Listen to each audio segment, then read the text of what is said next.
So when we talk about critical posthumanism, it's part of a sort of this umbrella of complexity theories of different ways of seeing the world. Critical posthumanism is a mashup of critical perspectives, which are concerned with power relations, and posthumanism, which is a coming after of humanism. So rational humanism is our default way of knowing and being in the Western world. It's a colonial way of thinking. It also underscores white supremacist thinking. So rational humanism has a number of markers. It is a binary way of thinking, so it's very disconnected, this or that, self and world. And the key referent for reality is the human individual, and defines human as white man. And in fact, all of the dominant identities that you can think of, white, male, Christian, hetero, able-bodied, cis, so on and so forth.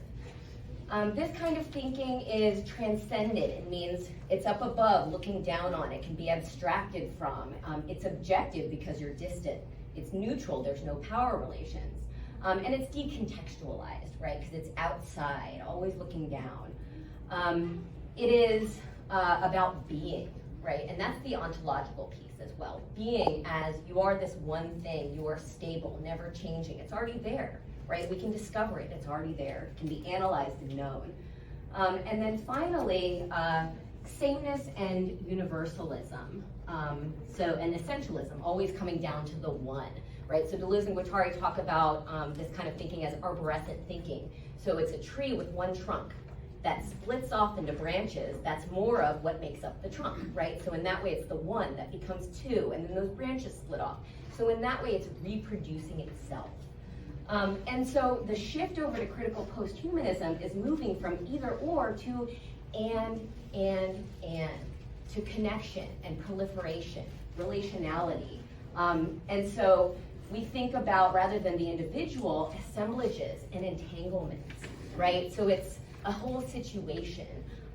And these are more than human collectives, right? So it's the human and, it's the human in composition with land and ideas and histories and power relations and affects and more. And all of that assemblage shares agency, right? So it's not just the agentic human with control over, right? We're all interacting together and we're all producing each other. And so because of that, it's this move from transcendent, objective, neutral, to now we're situated, we're local, everything is contextualized. There is no outside, right? It's just all what's here and entangled up together. It's material, it's affective, it's political. And so that entails this ontological shift away from being to becoming, right? We never are something.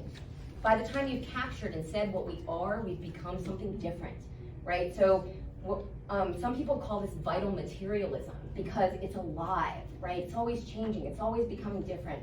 And because that's the ontological just sort of state of reality, the world is not characterized by sameness, it's characterized by difference, right? And difference is a productive force. And so the main orientation here is pluriversal rather than universal. Rather than sameness, we want to honor all kinds of knowing and being, because that's what creates conditions for change, for things that are yet unthought.